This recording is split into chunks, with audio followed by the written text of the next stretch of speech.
I don't want to be seen as a powerful person.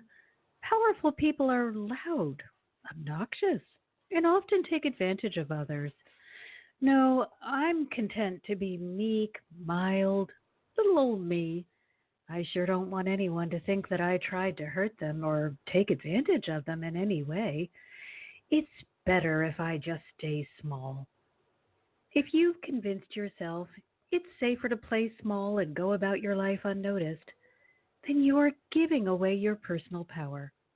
The power to do good, to make a difference, and to make the world a better place for yourself and others.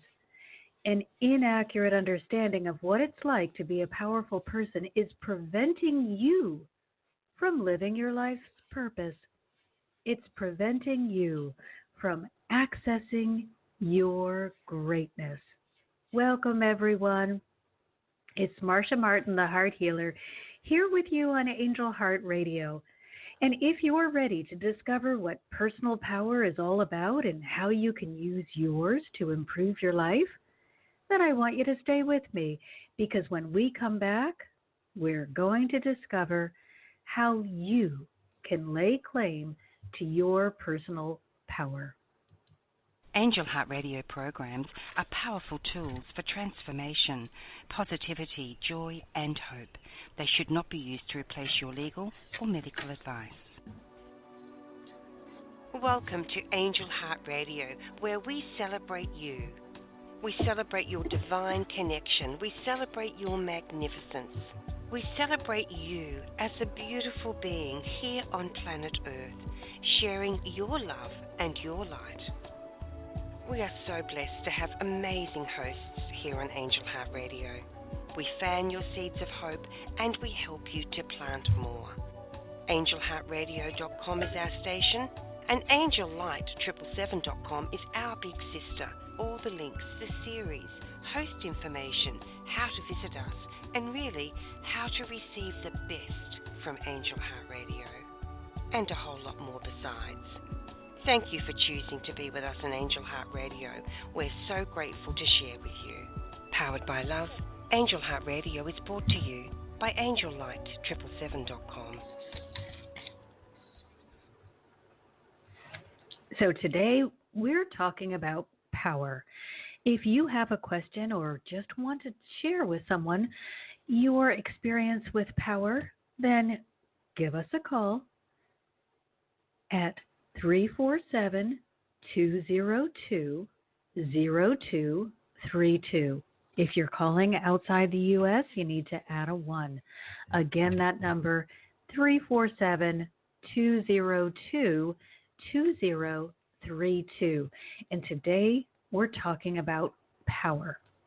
So just to begin, let's remember that there are two types of power. There is the power that is given to us by the ego.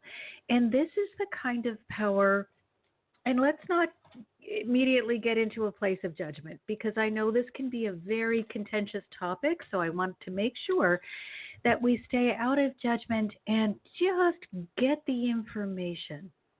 And from that place of being informed, you can then decide how you want to react or relate to power.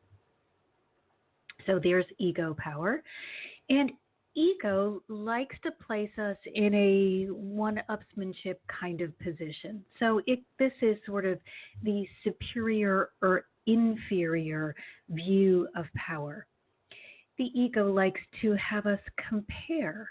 So we would be saying something like, I'm better, or they're better, or someone else is better than I am, or they are, something along those lines. And with ego power, because you are assigning a value of superior or inferior, it can be perverted into the bully or the victim mentality. And yes, they are two sides of the same coin. However, ego power is always going to be abusive.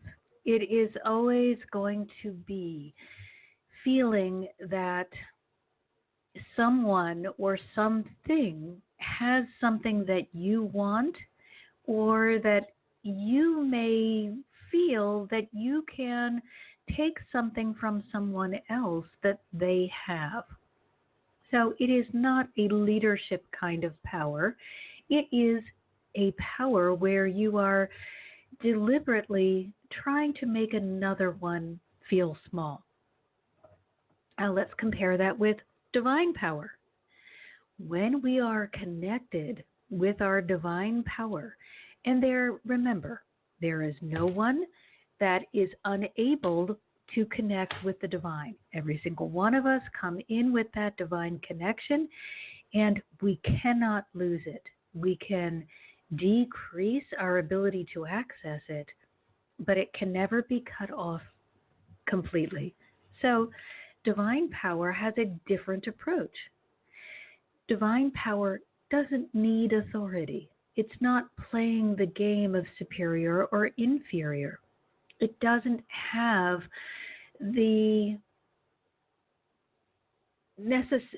not necessary for divine power to be right, to be proving itself, or while it's proving itself, to prove someone else as wrong or inferior. And divine power is aligned. It is in its natural state and is powerful because it's not divided.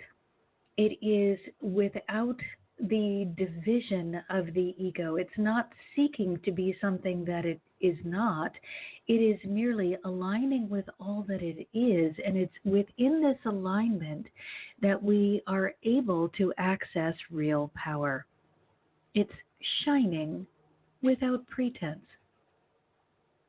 So we need to look at power as it comes to be throughout our life journey, because remember, the life journey is a very, very important one that each one of us takes for the purpose of becoming more, for the purpose of understanding more fully who we are in relation to the divine. Sometimes we choose lives that go in the opposite direction. We try to separate as far from any divine communication as possible. And perhaps we may even choose to go off in the direction that is very unloving to ourselves and to others.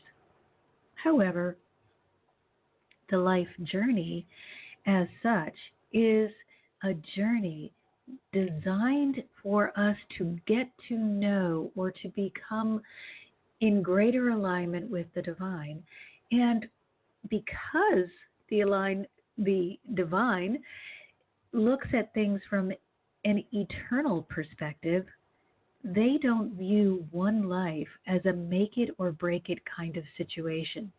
So that's why it's perfectly acceptable for you to have a lifetime when you say, oh, no, thank you, to any interaction with the divine, and you will not be punished for that other than receiving the consequences of that choice. But there's no divine retribution for choosing to discover what life is like without interacting with the divine. That could be one of your lifetimes. You could have a lifetime of deep devotion, and you could have a lifetime that's just, my spiritual life doesn't mean much to me.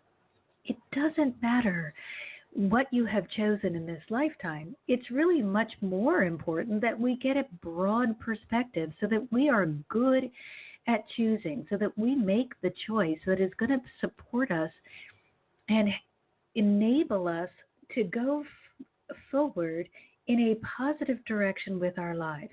So let's just take a look at this. Let's say that I have lifetime after lifetime where I choose to be completely separate from God. I just feel that my existence can be accomplished best by being on my own. Now, you may think, okay, well, no big deal. This person just wants to find out what it's like to kind of live in a random universe and take their chances of finding out how much power they have as an individual. Well, that's certainly one way of looking at it. But the thing that we're forgetting here is the universe is a place of great balance. So if I chose lifetime after lifetime, which is not normal, the normal pattern, generally we bounce back and forth. But if I were to choose a lifetime that was, okay, let me just figure out what life is like without God over and over and over again, I would have univision. I would not be able to see the bigger picture. And conversely, if I had chosen religious lifetime after religious lifetime, I would be pigeonholed in that place of believing whatever the religion told me, and I may or may not have a relationship with the divine. So it doesn't matter what you choose in any one particular lifetime. However, the lifetime that's going to bring the greatest reward is the lifetime during which you allow yourself to fully explore all that you are. Try not to be monochromatic. Don't spend your life trying to be good. And conversely, don't spend your life trying to be bad just because you can get away with it. Learn to experience both sides of the spectrum without judging. And then from that place of knowledge, decide which feels best to you. Because when you decide from the position of, I've tried just not being responsible and not being kind and not caring, and that felt okay. And then I've tried being loving and caring and overly responsible. And gosh, that was kind of a heavy weight to lift. I'm not sure I really want that all the time. But that other one, I didn't really have a whole lot of personal relationships or a lot of interaction, and I didn't feel that people really cared about me. So come back to the middle. Come to a place of neutral from the experience of both and weave in a little bit of both sides of the equation so that you create for yourself a life that is balanced, that feels good. So you're not standing in a place of judgment and saying, well, if you're not willing to be cruel and callous to get ahead in this world, you'll never get anywhere. And you're not trying to be such a goody two-shoes that you're afraid to step out of the house without your hair perfectly glued to your head. That's timid and cowardly. Actually, they're both timid. They're both cowardly. One is false bravado, but they're both cowardly. Neither one is saying, this is who I am, and I am willing to express that to its fullness. I am not a perfect being of truth every minute of the day, but I am working toward finding all that I am. So I'm going to allow myself to explore and to make mistakes and to discover that which feels good to me. Now, how does this relate to our life journey?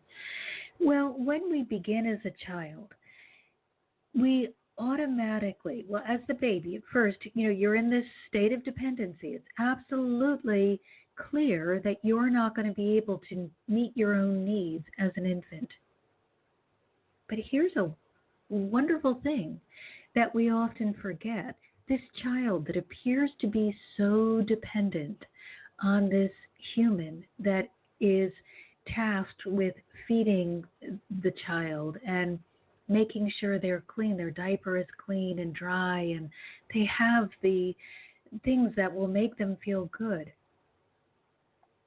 This child has an incredible tether to the energetic realm.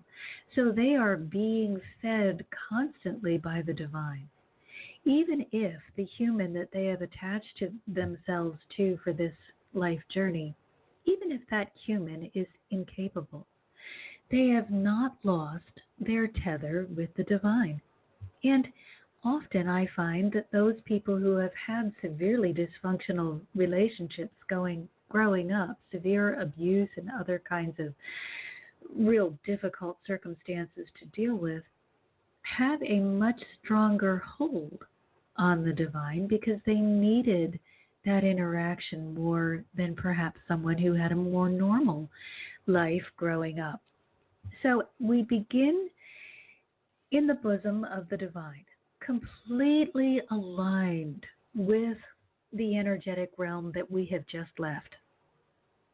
And then as things become a little bit more secure for us, as we find our way more and more in the physical and less in the energetic, as we forget more about the place that we came from and we acclimate more to the place that we are in now, we begin to seek independence. We want to know what it's like to think for ourselves, to do for ourselves, to be able to experience things that don't require another person's interaction. So we're looking for mobility and self-care, independent thought. And that usually begins to occur about age 5. Age 5 is when we have been here long enough to understand that we are not a product of the parents, but we are actually our own self, and we have come with a particular mission, a particular life journey that is unique to us. So the divine connection begins to wane as we become a little more physically attuned. The baby, fully connected. The school-aged child, beginning to pull away from the imaginary. It may not be as well tolerated as it was as when you were younger. Middle school, begin focusing on friendships, and you begin looking at how other people in your environment are reacting to you, whether they're approving or disapproving of you. But this is now you're looking more at your friends as opposed to the adults, because you're beginning to establish yourself away from the family.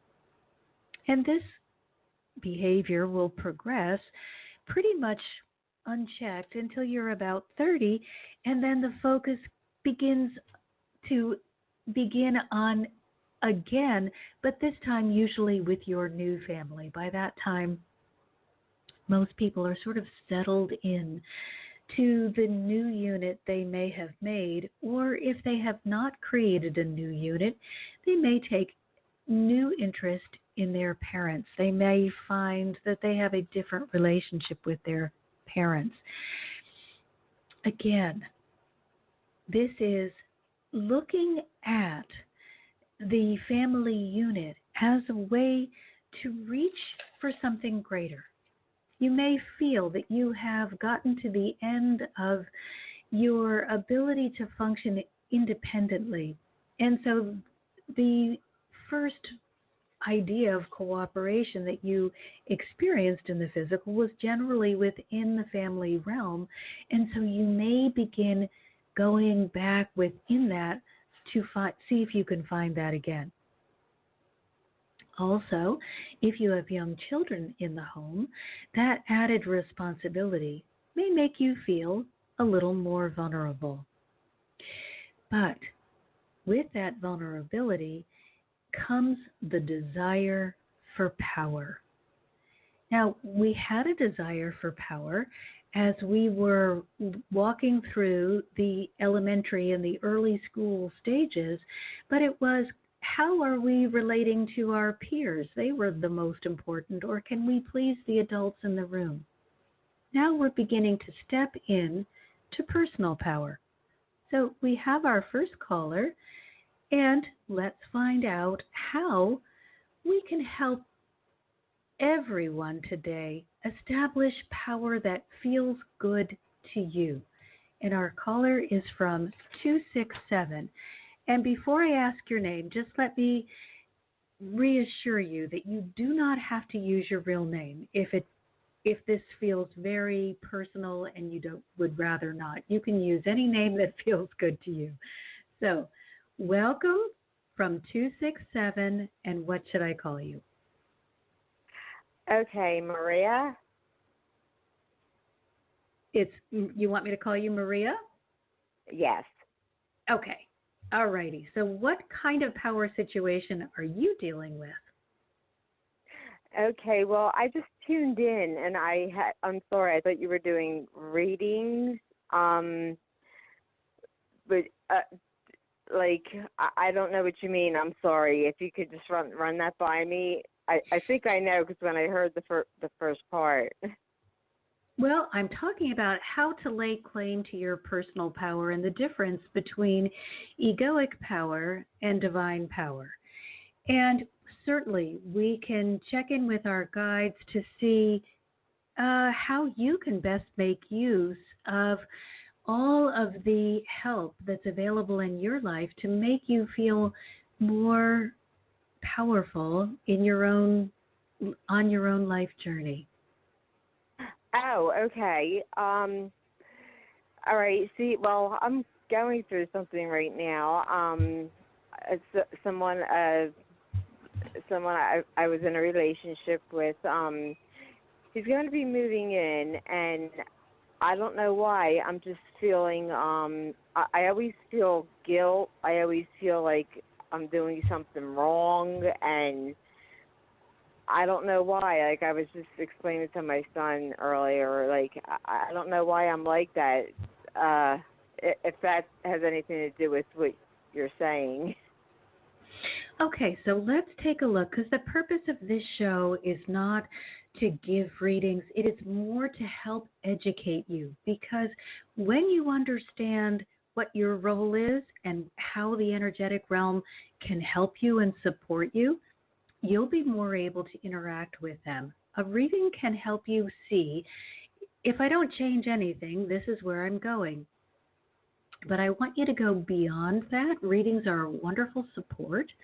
And absolutely, when you're stuck and you can't see the forest for the trees, they are incredibly helpful. But we're talking about personal power. And the way for you to access your personal power is to take a look at this incredible insight that you just shared with us. Hey, I've got a tremendous amount of guilt, and I don't understand where it's coming from. So at this point, your job is to step away from the situation, try to get as neutral as you possibly can, and ask the angels to help you with this, because it is always very difficult when we are dealing with something that is our own issue. I mean, it's so easy to look at someone else's life and say, oh my gosh, this is all you need to do. So you just kind of want to take a step back and then allow yourself to examine what's going on in your heart. Guilt doesn't come out of nowhere. It had an origin point. It had a beginning. So let's just do that together.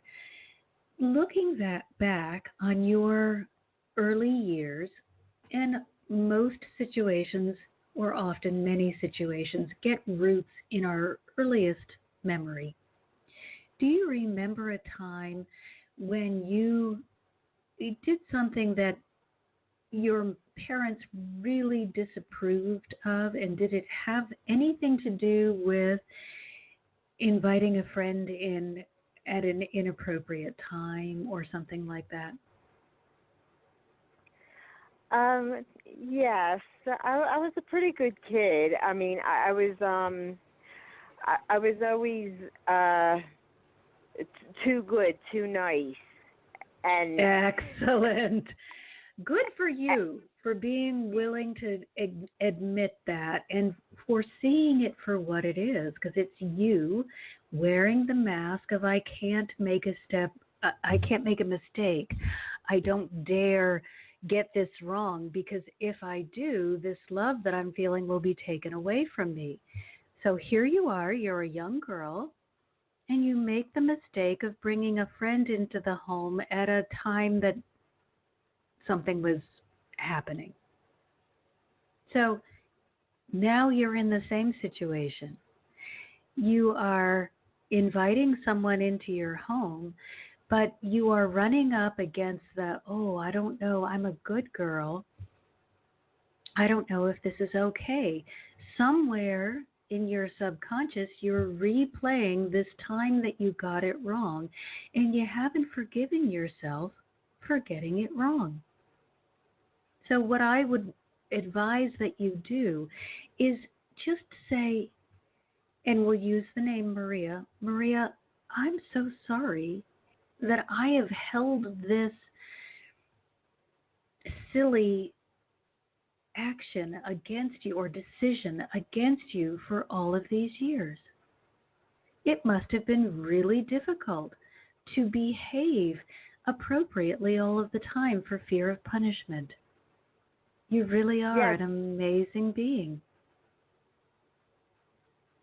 because every time I did something wrong, like everybody's so used to me, like I see people, doing this and doing that, and it always turns out fine, but it just seems like I always have a price to pay, even though I'm a good person. I'm just so afraid of doing something. I feel like I need everybody's approval before I do something. So I don't know how to.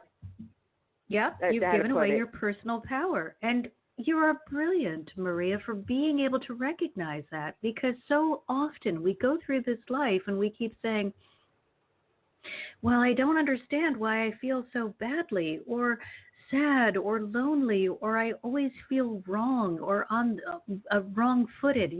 People are always catching me off guard. I don't understand because I'm such a good person. You're too good. You're trying too hard. You're trying to be too kind and too accommodating to other people. And you've placed yourself in an impossible situation. So what I want you to see you doing is saying, hey, Maria, and you have this conversation with yourself. I am really sorry that I didn't allow you to be seen, to be heard, or to be loved for who you truly are. You are an amazing person, but no one knows you. No one has seen you. And the other side of that is when we hold on to these belief systems that tell us, well, if you're not good, you're going to be punished, you are actively calling forth a much more severe repercussion than is necessary. So let's use Betty as your friend. Betty is constantly getting herself in trouble. I mean, Betty has no filter, and Betty doesn't really care about other people, and Betty just seems to tromp all over the world, and she gets a slap on the hand. Everybody's just like, that's Betty. We should expect that out of Betty. Now here's Maria. Maria goes out of her way to make sure that people feel good and feel honored and respected. And one time she's having a rough day and she says something out of character and everybody jumps down her throat. Yes. Now, and that feels terrible, but we got to take responsibility. This is the hardest thing on the spiritual journey, and that is you're holding yourself to a high and artificial standard. Your vibration says, if I don't, it's all fear-based. If I don't do this, no one will love me.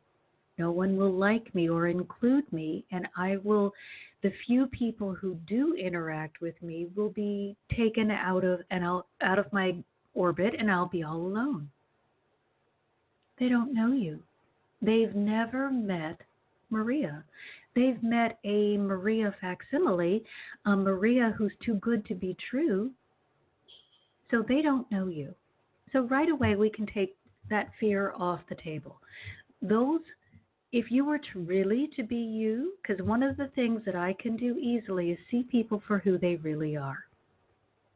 If you were to allow people to see you, they would really fall in love with you. You have a big, wonderful heart, a big laugh. You're filled with joy and this exuberance for life. But you've let yourself be a mouse for way too long. And you've let yourself be pushed along by other people's desires. And so it has created sort of a veil of, or a veneer of unhappiness over your life because you're not getting to express or see life as you want it to be expressed. So it is absolutely safe for you to take the limits off, for you to say, hey, you know what?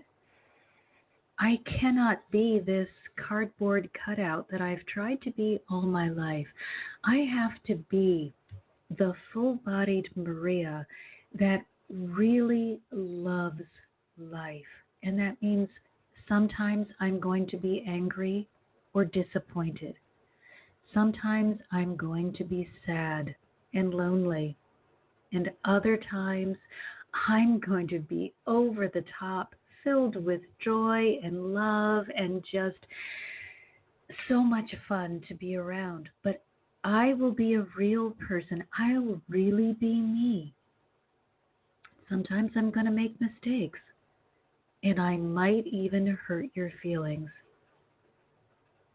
If I do, I'll be quick to apologize, but I won't carry the guilt. You've been carrying guilt for situations that you did not cause, and for those few little times when you hurt someone for years and years and years. And now you have this misconception that unless you walk a perfectly straight line, you cannot be accepted. The hurt that you've caused other people is so insignificant compared to the good that you've done. It's time for you to allow, you see, God is perfectly fair. So you have this giant bank vault of good deeds that you've been adding into all of your life. All of your life, you have been the one that came through when nobody else cared. And yet you have yet to see any of this good come back and really manifest itself in your life. There are a few little things. Your son is one of them. But for the most part, it's been pretty much Maria's on her own, and she's got to be there for everyone else as well as herself. But that's because you believed that's the way it had to be.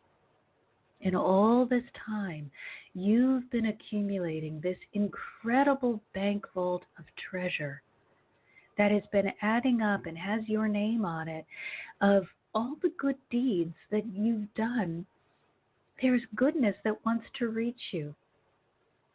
So you have a job. You've got to let go of the false limiting belief that says, if I'm not good, if I don't listen to everybody's sob story, and if I don't agree to everything everyone wants me to do, they'll find me unworthy. Those people who find you unworthy when you start standing up and saying, you know, that doesn't really feel good to me, I think I'll choose something else. If people walk out of your life because you choose to be you, let them go. Bless them and let them go, because you have a treasure trove of wonderful people and events that are trying to get into your life. Wonderful abundance in every level. But you've got to say, I'm worth it. I'm a fabulous being. I realize that I've tried to be all this time someone who I am not. And by pretending, I've stopped this goodness from flowing to me. And I'm ready to stop pretending. And I just want to be me in all of the colors that I am, not just the black and white 3D version, but this 5D version of me that includes myself in my state of well-being. That's how you'll be able to access all of these treasures, because you've got to give permission. Your free will says, I can choose to live any kind of life that I want to. I don't have to be one way or the other. I can experience everything. So I want you to begin experiencing everything. Now, we have another caller, but I need to ask you, Maria, drop down into your heart for a moment, please, and really ask yourself, how do I feel about having this other person move in with me? Am I doing it to please them, or does this feel good to me? Oh, I already know. It feels good to me. Fabulous. Please run with your arms open wide and say, hallelujah, I'm finally doing something wonderful for me. And then please strip off all of those masks that have been hiding the beautiful you and just allow the real you to come shining forth.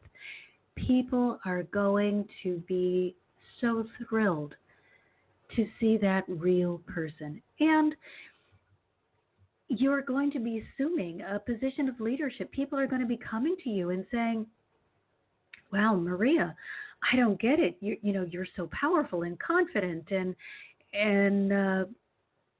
in great, your life just seems to be moving forward with such joy. Give them the advice that you learned, that it's okay to be everything you came here to be, that you don't have to pick just one thing. Life's an experiment. It's a journey of different choices. And the more choices we make, the better able we are to decide those which feel good and those which don't. And the more that we choose feel good, the more love we bring onto the planet. So thank you for choosing love. I'm so excited for you. And I just can't wait to hear how wonderful this relationship is for you. Okay, well, thank you. You're very welcome. Okay, our next caller is from 804. And what should we call you? Hi, my name is Hugh. I'm self-proclaimed Hugh, the heartbeat of America. I came across, and it goes further than that because I'm living in Ashland, Virginia, which bills itself the center of the universe.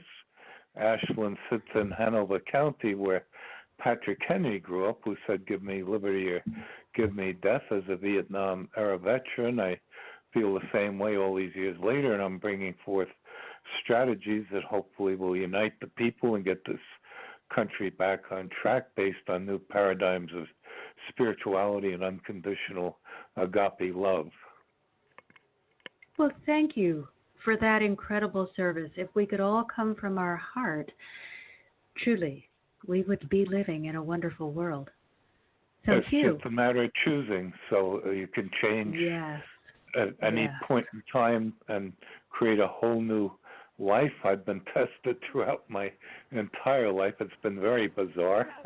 I'm looking for people actually to co-author with. I was listening to what you were saying, and everything is right on, but life isn't that complicated. People tend to overcomplicate things, and actually, too, the law of attraction is very simple and very basic.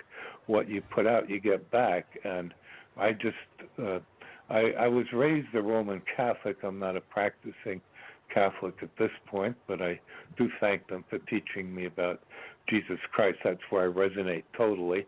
I leave anybody up to their own belief systems, but Jesus said two basic things on how people should live their life: to put God first always. That's your faith.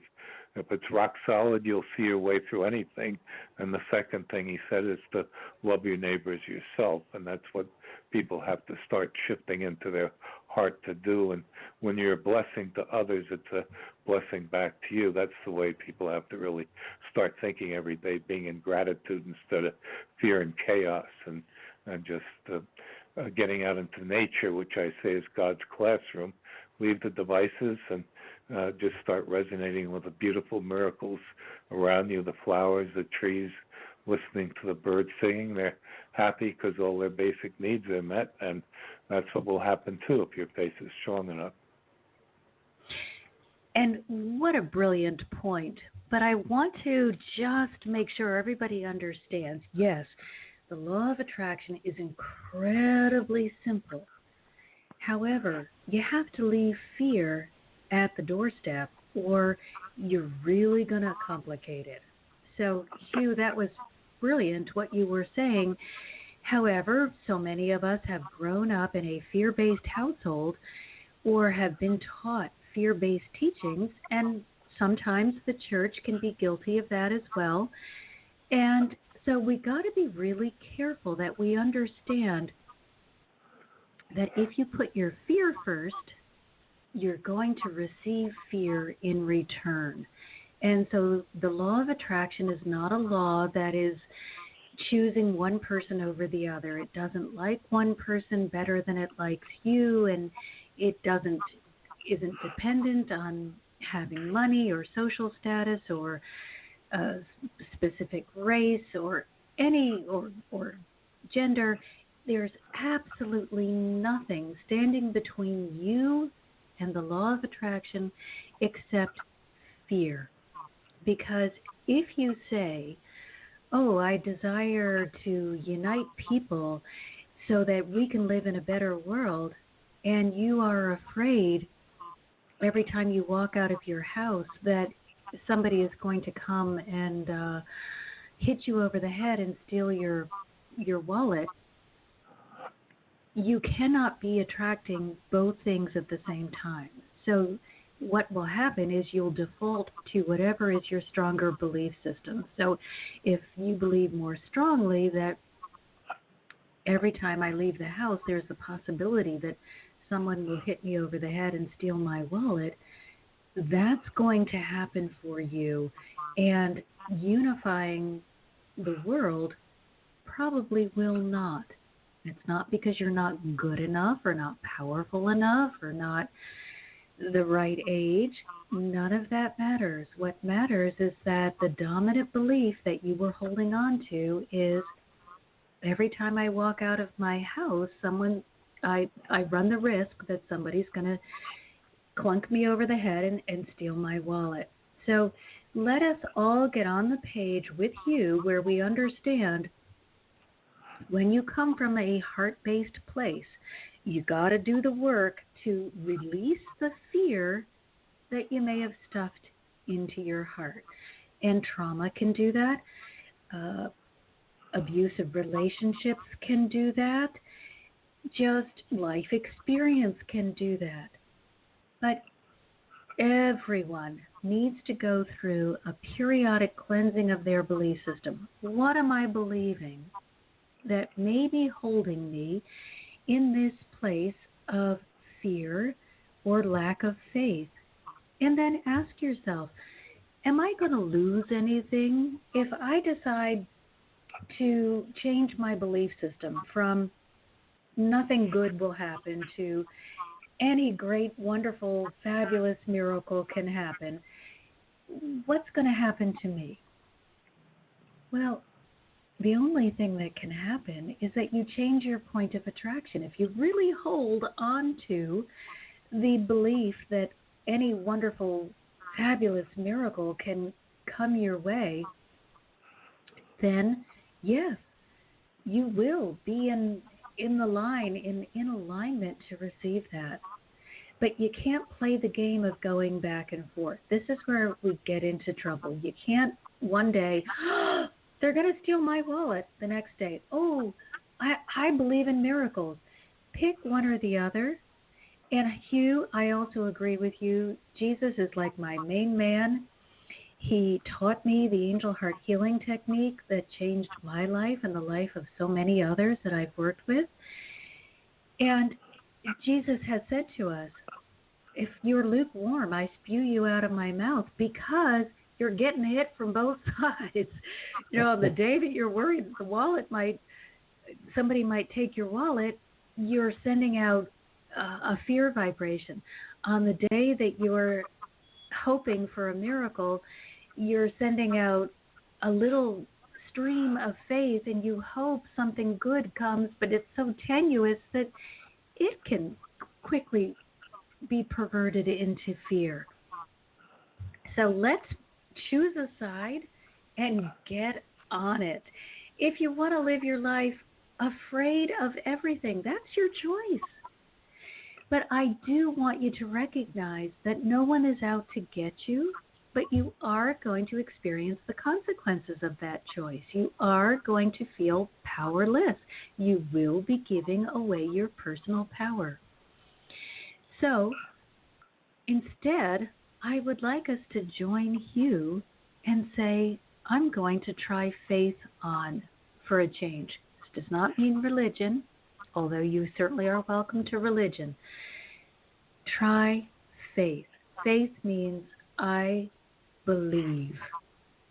I am willing to suspend my doubt. I'm willing to change my allegiance from one of fear to one of faith. And wonderful miracles will happen. And Hugh, why don't you share some of the wonderful miracles that have happened in your life?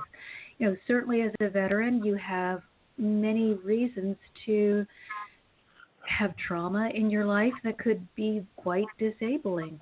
What have you been able to do to overcome that?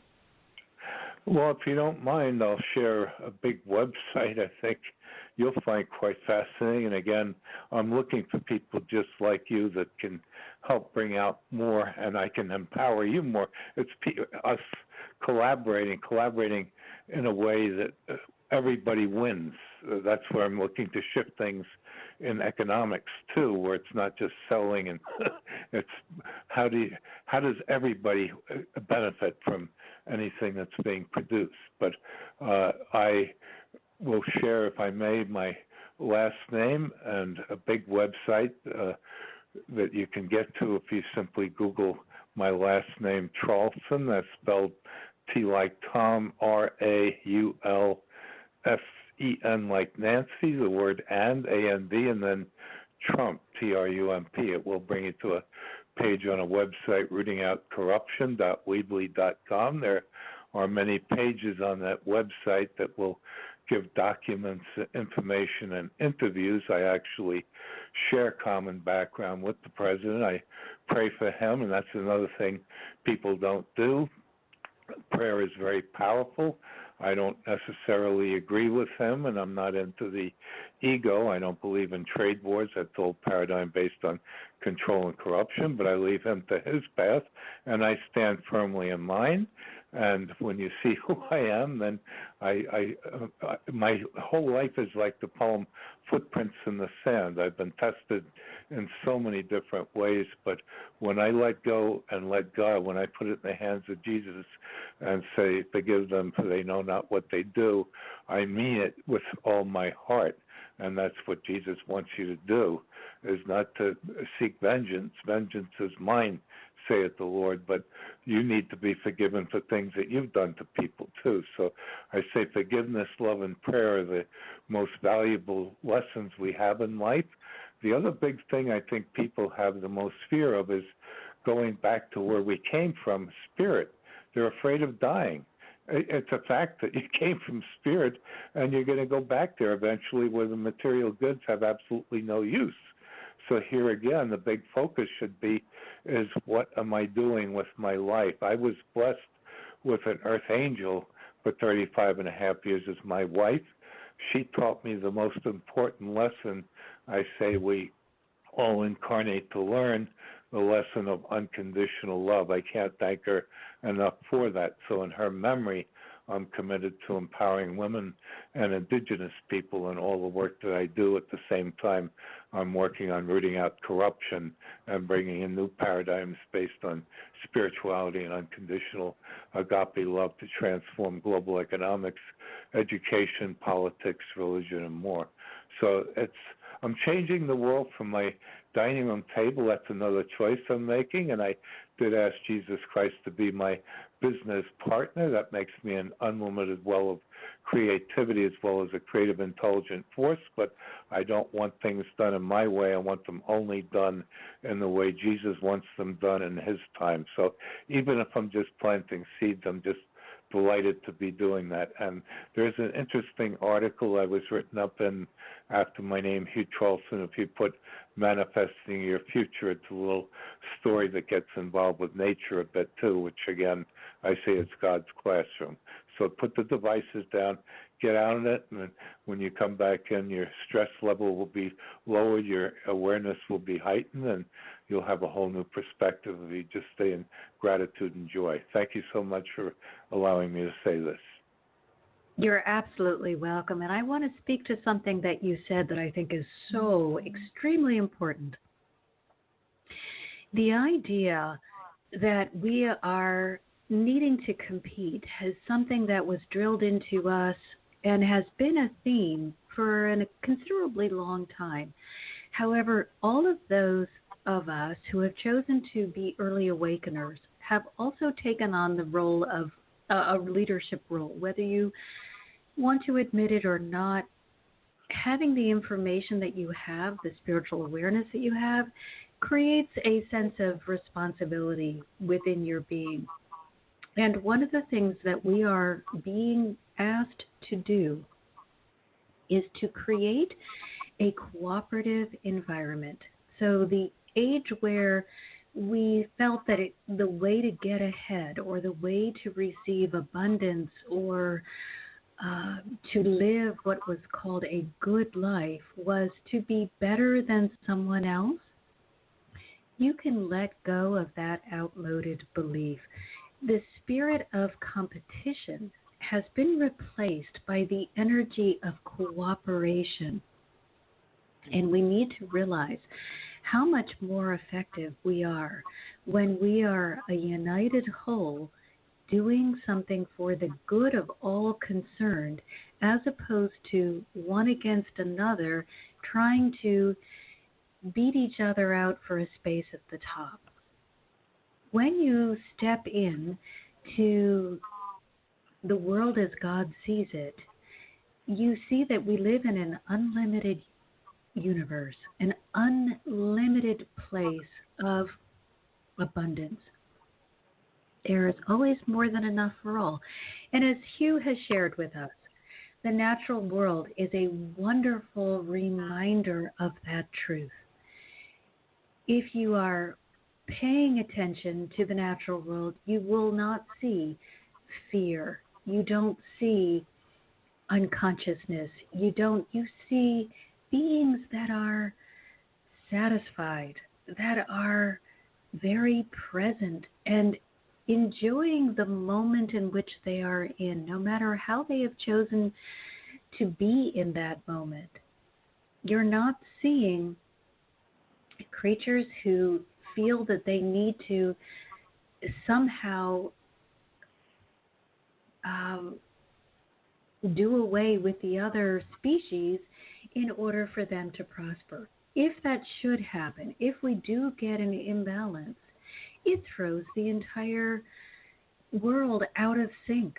If we're going to look at the natural world, let's see it when it's perfect and when it has become imperfect because we've interfered. Anytime that we've introduced a species that's not indigenous to a particular area through shipping or any other kind of possibility, and that species has no known predator, they quickly become overrun, and it is not healthy. And that's something that we need to apply to our own lives. Some people are going to be better than you are in a specific area. Let them shine. you're going to be better than they are in a specific area, then you should shine. But constantly trying to be in competition, to be the best at everything, or just at something while you are actively trying to take that position away from another person, doesn't allow you to really be yourself. You're always in a state of, I guess it's really a state of fear. You're afraid. Oh, what if I can't hold on to my title? What if? Let's let go of all of that anxiety and all of that despair and all of that forcing. And let's just allow that which we do well to come shining forth, and then ask for guidance from the energetic realm. How can I use what I am, the power that is me, the brilliance that is me, the gift that I am, to help others or the world in general to become a better, more unified whole? And Hugh, it certainly sounds that that is what you're trying to do with that website, which is absolutely fabulous.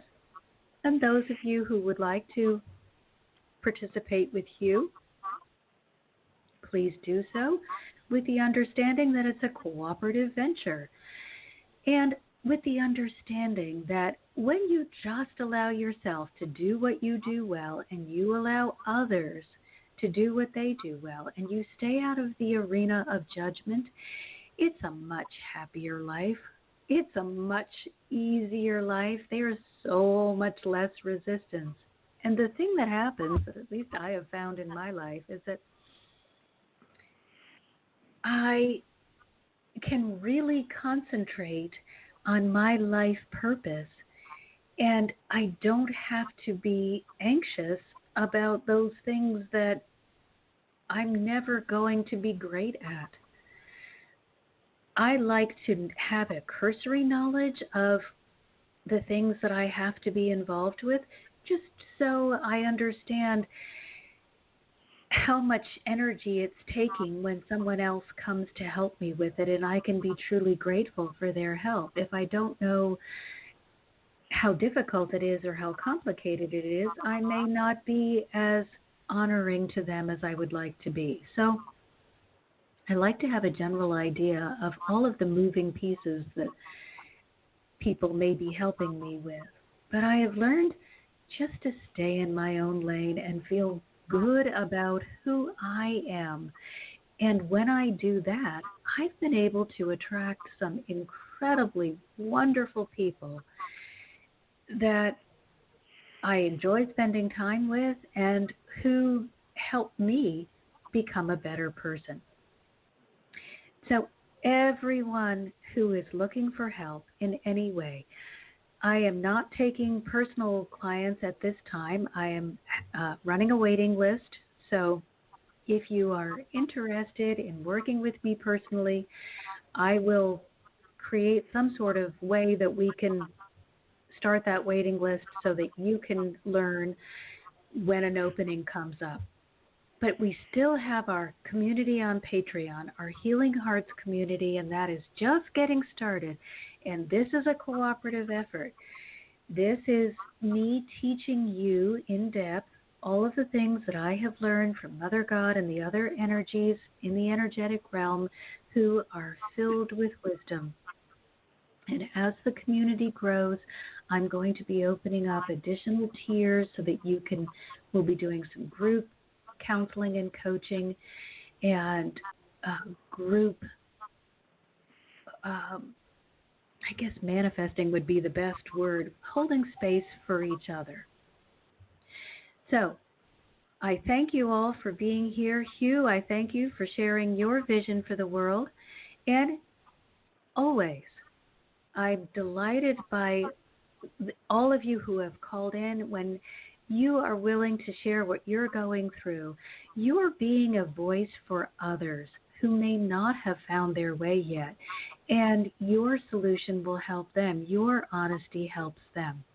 And if you need to get in touch with me or you want to go to my website, it's Marcia, Marcia, Marcia Martin, thehearthealer.com. That's my website, Marcia Martin, thehearthealer.com. Or if you want to send me a message, it's Marcia, Marcia, at marciamartinthehearthealer.com. Don't worry, it's all there on my website. If you want to look and get more information about how to lay claim to your personal power, I have written a blog on this, actually channeled a blog that will give you wonderful insight. And if you just want to drop me a line and make a suggestion about what you would like to talk about on further radio shows, please do. And always, I thank you, all of you who have been willing to participate. Maria, Hugh, thank you so much. You've made today's show magical. So, Hugh, your mic is still open. Is there anything else that you'd like to share with us? We just have one more minute before we have to go. Yes, very quickly. Again, keeping things simple. Just think about this when you start getting depressed or whatever. Which would you prefer to be, a embittered paraplegic billionaire or a healthy, happy person with all your basic needs met? Some people might jump right on the billionaire, but I think after a couple of days they'd truly regret that choice, especially if they had a nasty nurse. Also, the other thing is, if you had to feel 1,000,000 times stronger the physical hurt or psychological hurt that you cause somebody else, how long do you think you'd do that? Thank you for this opportunity, and God bless everyone. And thank you so much, Hugh. And for everyone, remember, you are powerful. You are magnificent. There's beautiful brilliance inside of you. It's safe for you to let that come forward. There is no harm in laying claim to your personal power unless you try to use that power through the ego to hurt someone else. So please, align with the divine. Find who you truly are and share that with the world. Again, it's Marcia Martin, the Heart Healer, Marcia, Marcia Martin, thehearthealer.com. So until next Sunday, I'm sending you all my love. You've been listening to another fabulous program on Angel Heart Radio.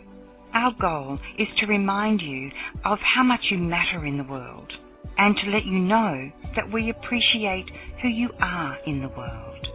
You can check out who's on, when we're on, and who our guests are at angelheartradio.com. Everything is there. It's all just one click away. Angel Heart Radio programs are powerful tools to help you in your life and your life experience. They are not intended, nor should they, be used to replace your medical or legal advice. The views expressed by hosts, co-hosts, callers, guests, and associates should not be construed as advice from Angel Heart Radio.